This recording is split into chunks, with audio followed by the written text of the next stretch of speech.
На светот што излезе од виорот на Втората светска војна, очајно му беше потребна нова музика, која што требаше да ги залечи раните и да понуди нова надеж. Тоа беше музика стилски ориентирана кон јужноамериканските звуци и ритми, американската танцова джез музика, свингот и диксилендот, потоа француската шансона, но и италијанската канцона како синоним за лесни ноти.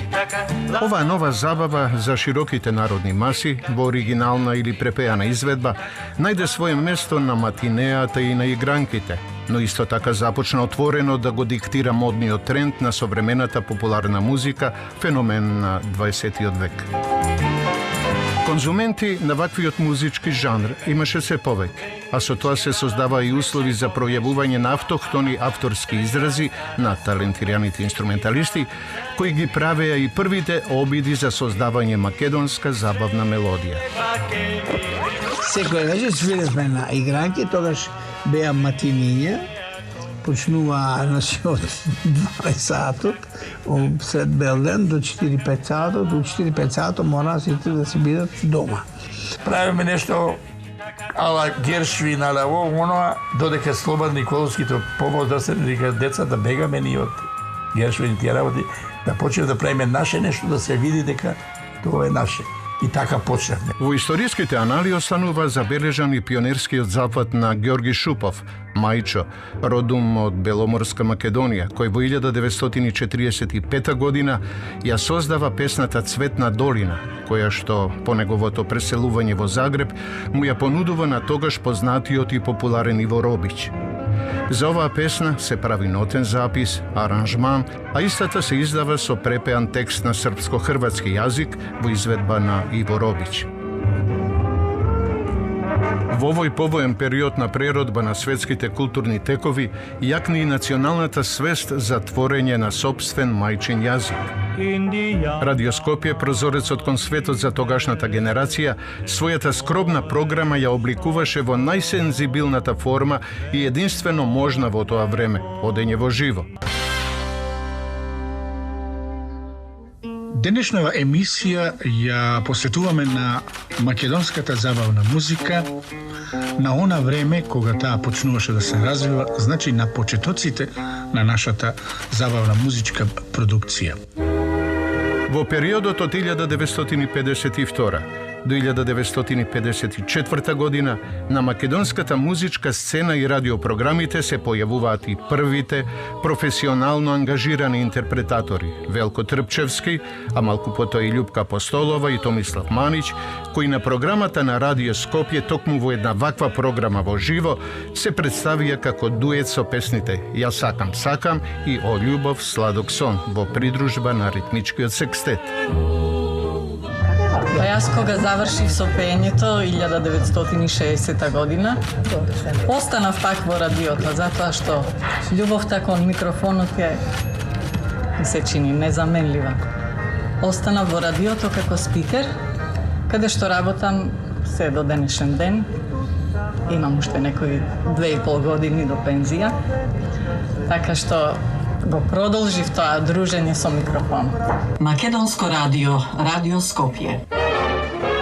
Кажи зошто ме остави и ме облисо тага, дека среќна заборави, беше со мене ти.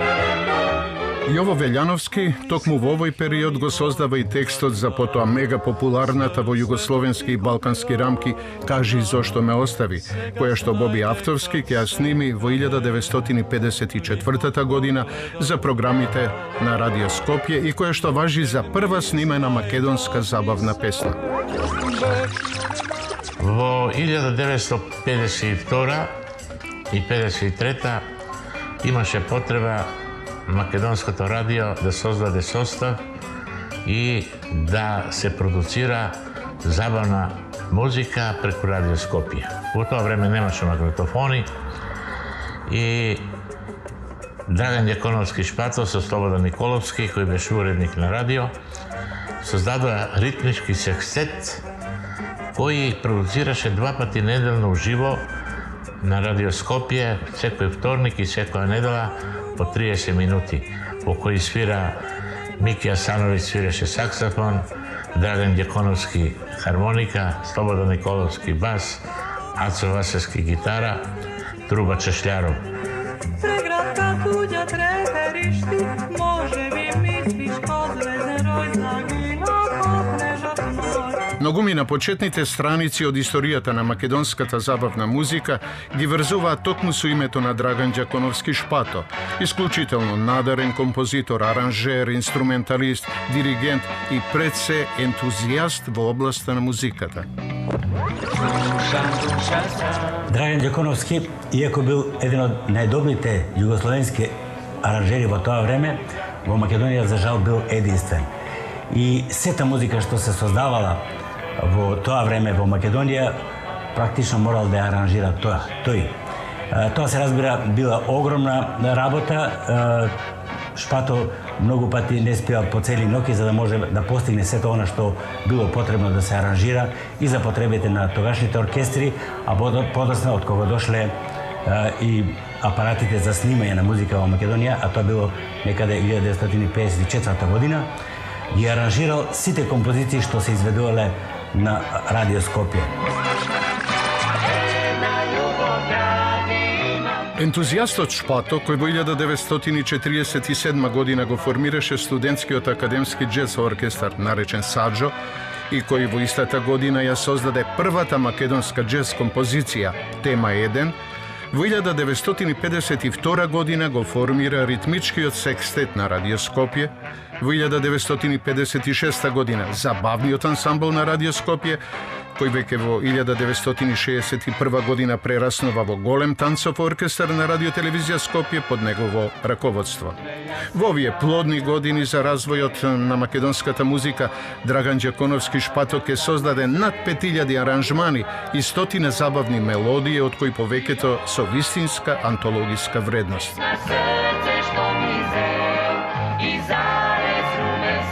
Вистинскиот камен темелник, правиот камен темелник беше и останува нашиот веќе легендарен Драган Ѓаконовски Шпато. Големиот американски филмски музички спектакл Бал на вода, прикажуван на кинорепертуарот во Скопје пролета 1951 година, за Драган Ѓаконовски Шпато ке представува нова музичка инспирација, но и нова пресвртница во она што значи развој на македонската музика за големи оркестарски формации, потеркот на светските хармонски созвучија.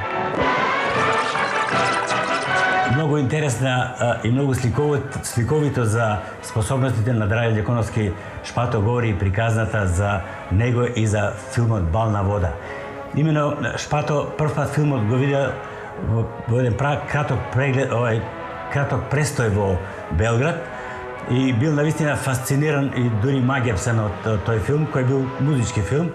После неколку месеци филмот доаѓа во Скопје и почнува таа приказна која многумина ја раскажуваат и не без причина, бидејќи многумина му помагале додека тој го гледал многу пати филмот и во темницата, нели, во киносалата му држеле батерија за да може тој да ги запишува сите мелодии што се изведувале во тој филм и не само мелодиите, туку да ги запише сите хармонии што ги свиреле оркестрите, комплетно целата оркестрација со сите линии на гудачите, на дувачите. Го гледал филмот еднаш во Белград и 35 пати го гледал во Скопје. На македонската музичка сцена во овој период се јавуваат и нови интерпретаторски имиња: Блага Видец, Васка Биџова, Миодраг Станојковиќ, Нина Спирова, Зоран Георгиев, Зафир Хаџиманов и други чии што интерпретаторски кариери се започнати токму со целосниот професионален ангажман на Драган Ѓаконовски Шпатов. Парчелето, врискам никој да не чуе, леле Маргарето. Што е она што ме фрапираше каде тој човек? Значи, кој ќе му го сеќам, одиме на некоја граница, имаш тогаш гранични средби, и му кажувам каде одиме, тој вели, да, има една песна, вика, бугарско-полска, и ми отпеа. И ја викам, може, убава песната. Имавме пеачка Марија Арсова, се вика, жива и здрава, уште многу убаво пееше девојчето. Седна, ги стави партитурите, ни клавир, ни гитара, ни ништо, од памет. Така, 16 партитури ги напиша, за 3 сати аранжманот беше готов. Сите слушаме Шпато што ке рече, тој му беше, некој ке речеше, Драган Ѓаконовски бил сладокусец. Тој бил сладокусец, меѓутоа, тој беше среќен кога ќе му изведеме песната, тој беше аранжер, едини аранжер. Кога ќе му изведеме квалитетно песната, му течева солзи од радост.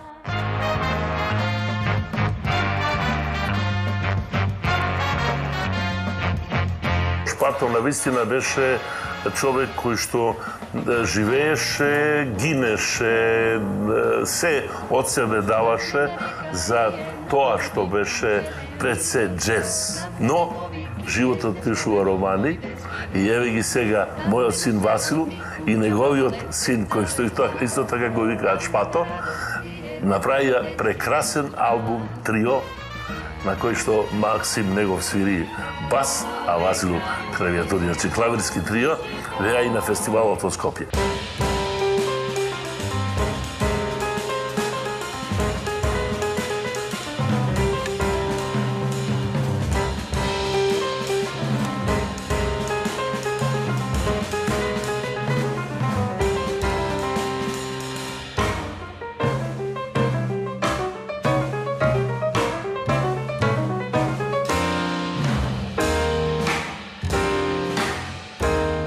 Значи, за жал, последните 2-3 години бехме многу често, кога тој не беше добар со здравјето. Мајката природа некој знае да не награди или знае да не казни. И то можам да си представам што ќе беше ако тој беше жив уште многу години. Ова се окажав и за мојот драг пријател Ристо Шишков за филмот, не знам дали сте го гледале, нали, затоа што многу рано отидоа, има многу да кажат, а останаа многу работи, за жал, не кажени. Меѓутоа мислам дека беше една гениална личност, ретка личност, дарба од Бога, јас така го сметам тоа, затоа што тој S-фактор на нашата интелигенција е нешто што го дава мајката природа.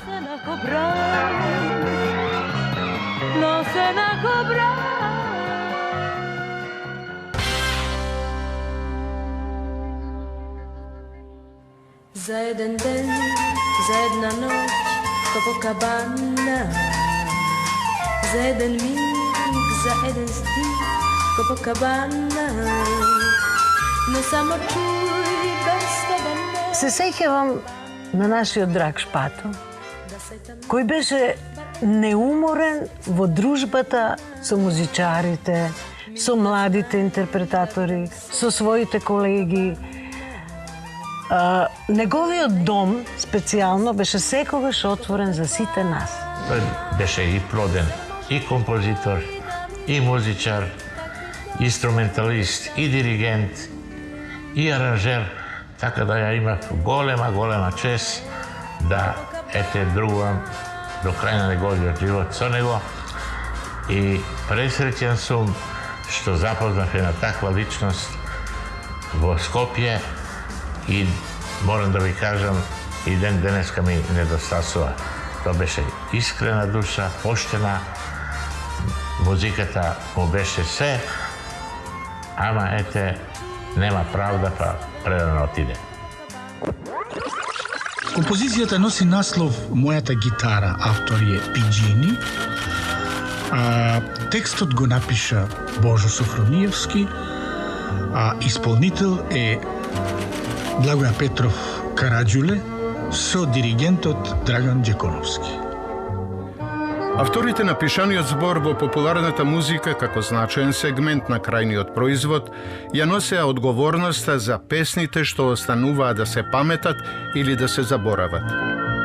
На почетокот, како слободни препеви на најголемите светски хитови, македонските автори на текстови во овој период во текстуалната содржина на забавната песна внесуваат и поетско-уметничка нота.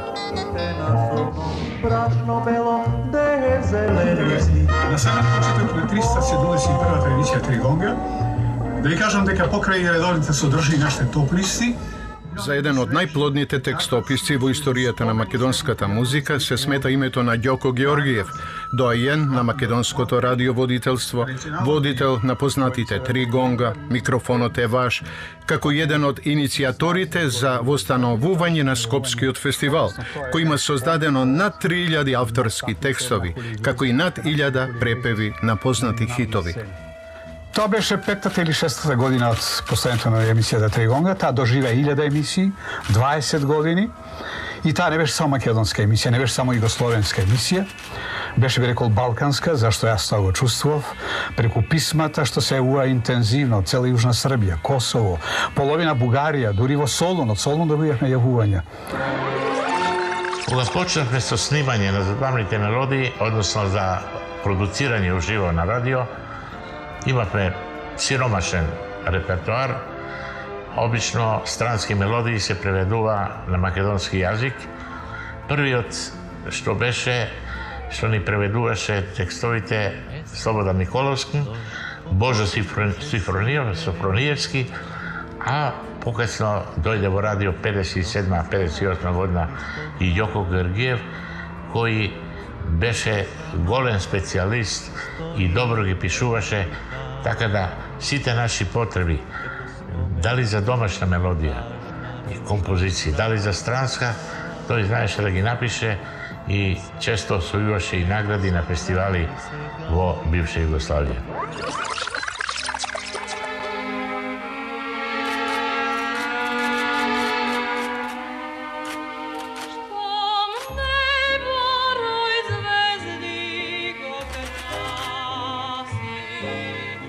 Појавата на нови имиња на македонската музичка сцена значеше и нов бран на музички инспирации, врамени во нови стилски форми на изразување, кои беа логично продолжување на мисијата започната од Шпато, а потоа прифатена и продолжена од страна на неговите колеги.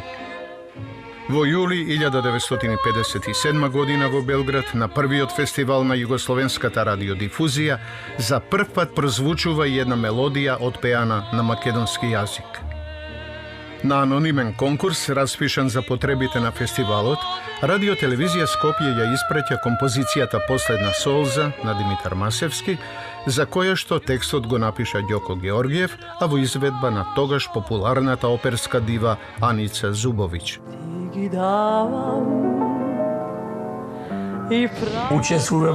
Учествувам јас во еден фестивал кој беше на Југословенска радиодифузија. Од делот тоа што за фестивали југословенски. И таа песна Последна солза, моја од првите некои мелодии, влегува на тој фестивал. И тоа е прва македонска песна на македонски јазик, испеана во Белград. Ја пееше Аница Зубовиќ, а требаше да пее Живи Станич. Бидејќи има голем диапазон, голем распон има музички, али поради тоа нешто беше, не можеше да се оствари тоа, него пееше Аница Зубовиќ. Сакам да ви кажам, тоа е значи прва песна на македонски и што е најважно, текстот на Ѓоко Георгиев беше награден. Значи тоа е прва наша успеха и прв награден текст на југословенски пат.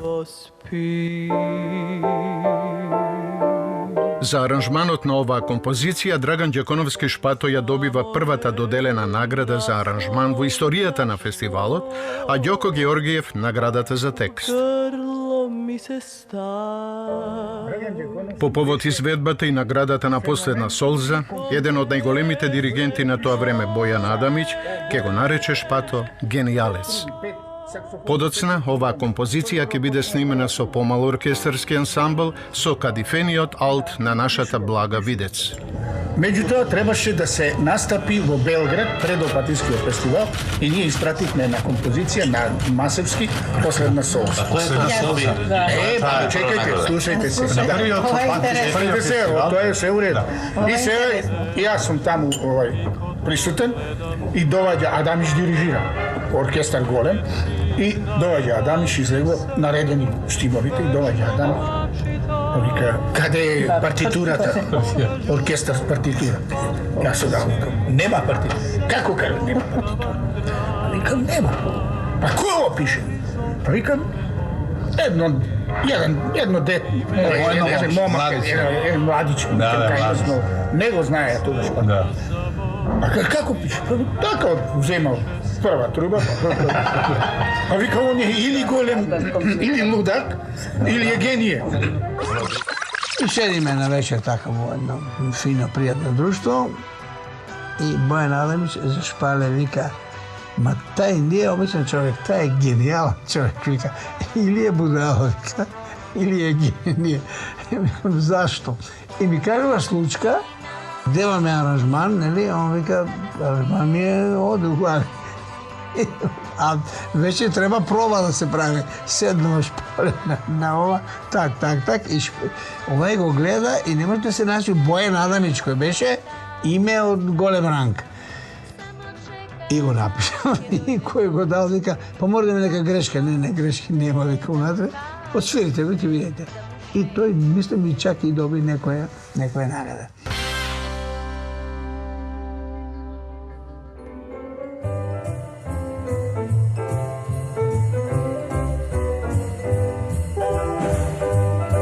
Кога станува збор за македонските автори на некогашните фестивалски сцени, од своето деби на Опатискиот фестивал на забавна музика во 1960 година со композицијата Песна на враќање, па се до настапот на истиот фестивал во 1986 година, Александар Џамбазов стана еден вид заштитно композиторско и диригентско име на овој престижен музички фестивал и по бројот на наградите и по бројот на настапите.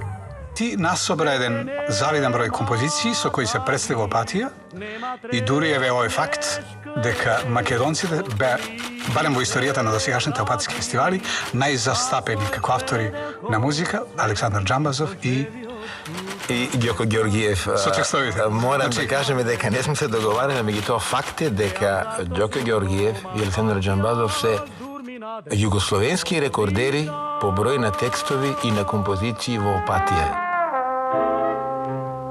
Еден бакнеш песни рој, еден поглед безброј сни.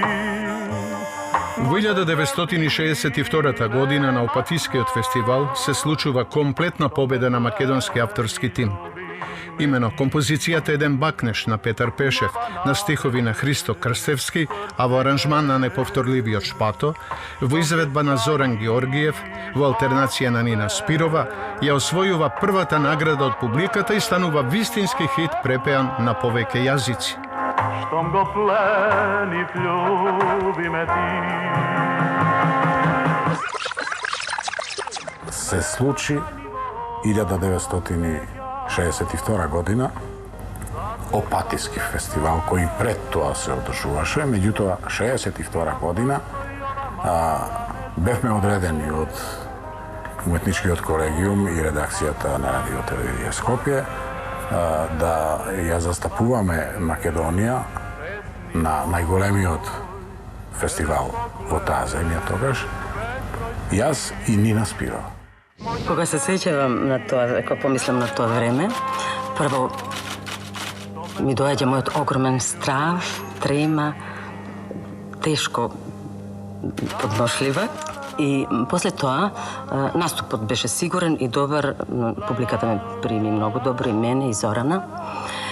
И кога песната победи, дојде да ми кажат дека треба да наступам, да се појавам, песната добила прва награда. Еден пакне песни род, еден поглед безброј сни, моите желби немат број, што ме плени, љуби ме ти. Иако не беше роден во Македонија, Љубомир Бранѓолица е уште едно значајно име од историјата на македонската музичка сцена од првиот момент на неговото доселување во Македонија. Со веќе стекнатото искуство како композитор на полето на класичната музика, дотогаш под силно влијание на Џорџ Гершвин, Љубомир Бранѓолица во својот придонес кон македонската музика од самиот почеток низ неговите лични развојни периоди, ке ги комбинира и претопува карактеристичните форми на созвучијата од лесниот џез и танцовата музика, создавајќи нови авторски дела на кои им дава симфониски печат. За името на Љубомир Бранѓолица како композитор се врзува и првата македонска андерграунд композиција наменета за словенечката група Млади леви. Композицијата беше насловена Блесна како нож, а во ист стилски манир е и композицијата Мој бол, која што за продукцијата на ПГП РТБ ја сними популарната Корни група. Новите слободи и рушењето на конзервативниот морализам од општествениот живот и маргини се рефлектираа и врз секоја форма на израз во културата. Музиката како најдостапна уметност за поширок аудиториум беше предвесник на нови трендови.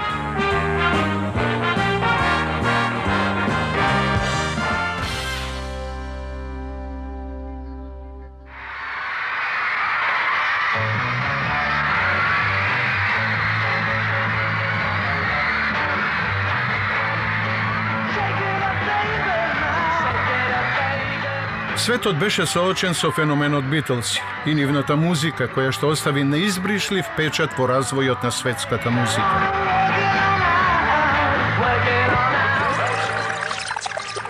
Влијанието на Битлз и не само кај нас, туку и во целиот свет е навистина огромно.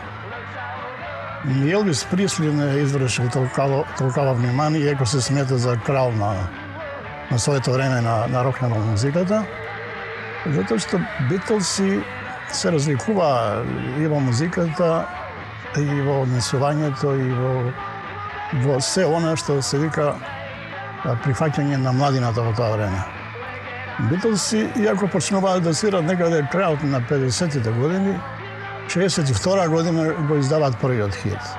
63-та веќе се многу популарни, 64-та веќе целиот свет е на колена пред нив. И затоа ние група млади луѓе кои собиравме плочи, дискофили, набавувавме таква музика и ја пуштавме и на радио, и по некои гранки, седенки што ги правевме. И таа музика доби огромен број на слушатели, поклоници на таа музика. И нормално, поедини групи млади луѓе почнаа да размислуваат да направат своји состави кои ќе личат на Битлз.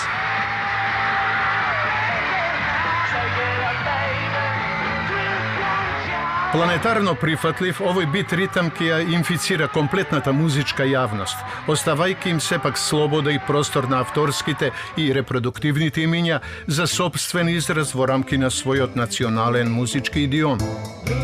И македонската музичка сцена и продукција не беше имуна на ваквиот помоден тренд во музиката. Во овој период на македонската музичка сцена се појавуваат и првите вокално-инструментални состави или групи, кои покрај свирките на игранките и на летните тераси, во својот репертуар воведуваат и авторски композиции по теркот на новата музика. За прапочеток на овој музички тренд во Македонија се смета групата ABCD.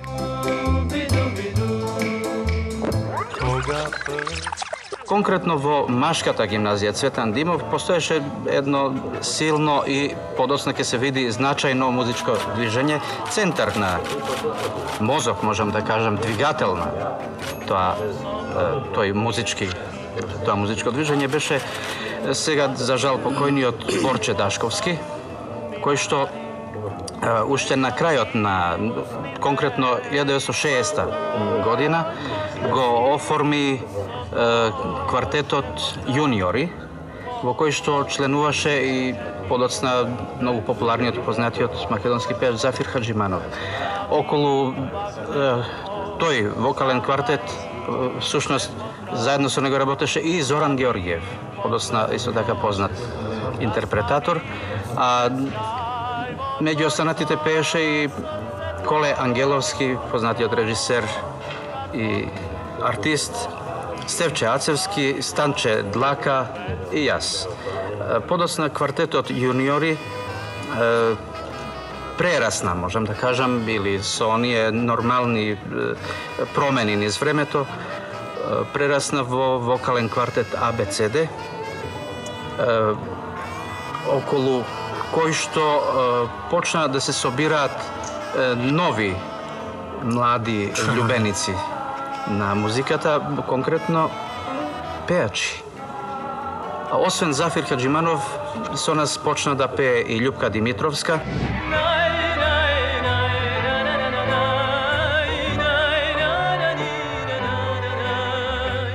Подоцна Бети Чоланчевска, Симе Грнчаров, Диме Поповски. Бела птицо несознаена. Анастасија Низамовска, Славица Исијановска и уште бројни други интерпретатори кои што еве во оваа прилика не можам да ги набројам, не можам ни да се сетам.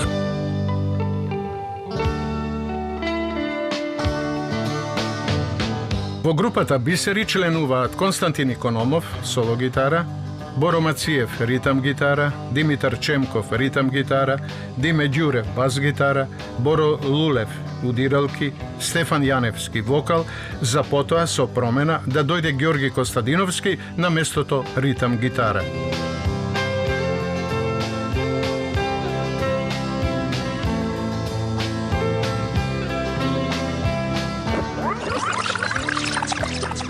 Во почетокот на 60-тите години беа популарни и се слушава тие што беа по таа музика, популарните европски радиостаници Луксембург и Монте Карло, и од таму доваѓаше до нас една нова музика, магична музика која не пленеше, која не освои со тој нов музички сензибилитет.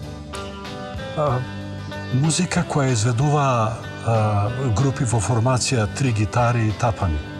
Бидејќи беше изведувана со електрични гитари, ние во почетокот ја нарекувавме електрична, подоцна се менуваа тие термини, за да на крај се одомачини терминот рок музика.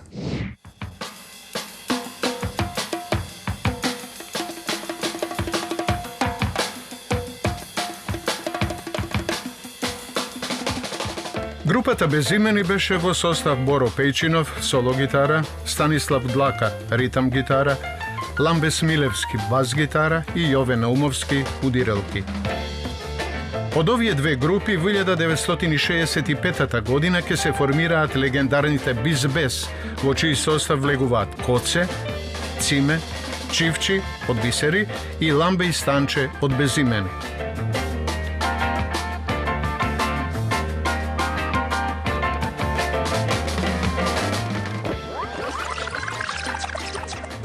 Во почетокот имавме, што се однесува до настапи на телевизија, радио и така натаму.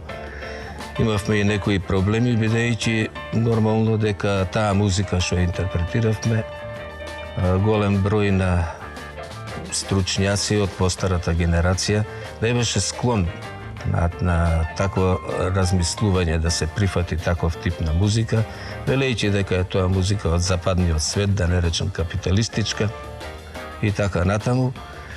Меѓутоа, квалитетот си го донесе своето и постепено почна тоа да се реализира и преку првите снимци кои што ги направивме во МРТВ, нормално. И тоа, мислам, прво аудио снимци, а потоа и видеозаписи и спотови од тој период. Дал да плачам или да пеам, твојот лик не ми кажува, не знам дали твојот насмев еднаш ке мој. Со тебе ли средба имам, срце не ми налега, од тој мерак што го носам, душа гори плач. Двојната фракција на електричниот состав БИС, бисери и безимени од самите почетоци важеа за група на одлични музичари, подкрепени од авторското перо на Јане Коџабашија, чија што музика промовираше оригинален македонски бит ритам. Во 1968 година на фестивалот на југословенската поп музика на летната сцена Арте во Загреб, овој македонски музички бренд настапува со инструменталната преработка на фолклорната Море Сокол пие во аранжман на Јане Коџабашија и композицијата На тој ден од Славе Димитров, освојувајќи ги неподелените симпатии на публиката и на музичката критика заради оригиналноста и врвната изведба. На овој настап ги исполнуваат уште и композициите Добро утро ученичке, Пак сум влюбен јас, Што е врева, Било и поминало и легендарната Дал да плачам или да пеам.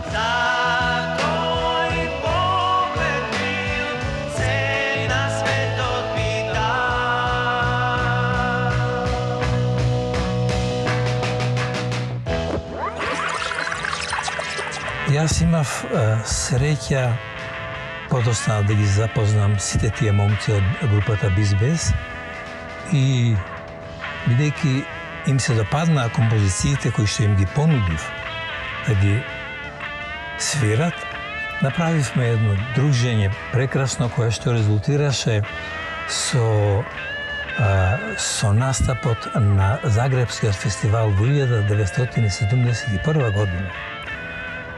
Композицијата која што тогаш ја исполни и со која што беа наградени на тој фестивал е Дал да плачам или да пеам. Таа композиција слушам дека младите се уште сакаат да ја слушаат. Значи сме направили нешто што беше можеби прв чекор кон амбицијата да создаваме национална забавна рок музика.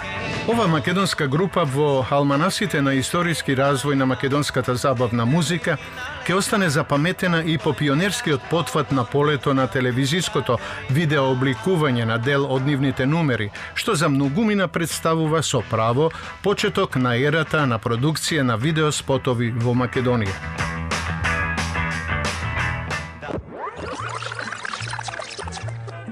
Одевме на концерти низ Македонија. Во тој период, значи се јавива надпревар на градовите. Вашите 5 минути, ги вика.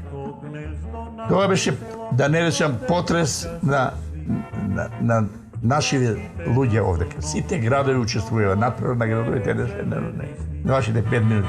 Значи, тога почнали да се јавуват и таленти, аматери, така натаму. Беше, например, сега ќе спомнам Марија Арсова од Штип, одма пеач. Неверојатно. А тоа се аматерска работа. Значи, таа работа и одеме на концерти негде и по Југославија. Одеме у Сарајево, Белград, така натаму. Тоа беше нашето движење кое ни даде сила да оформиме и нашиот фестивал. И тоа се случува. Значи, 68 година правиме фестивал. Скопскиот фестивал на забавни мелодии е од пресудно значење за развојот на македонската музика и музичката продукција воопшто. Процесот на авторско и креативно созревање на фестивалските сцени низ годините сосема логично ја наметна и потребата за домашен фестивалски бренд, кој во следните десетина години ќе представува престижна музичка сцена за врвни авторски и интерпретаторски имиња не само од Македонија, туку и од некогашната Југославија. Музичка манифестација и фестивалски бренд на македонската радиотелевизија, која што низ годините го потврди и нејзиното значење Нејзината програма и музичка продукција како двигател на историскиот развој на забавната музика, како битен елемент за културниот идентитет на македонскиот народ.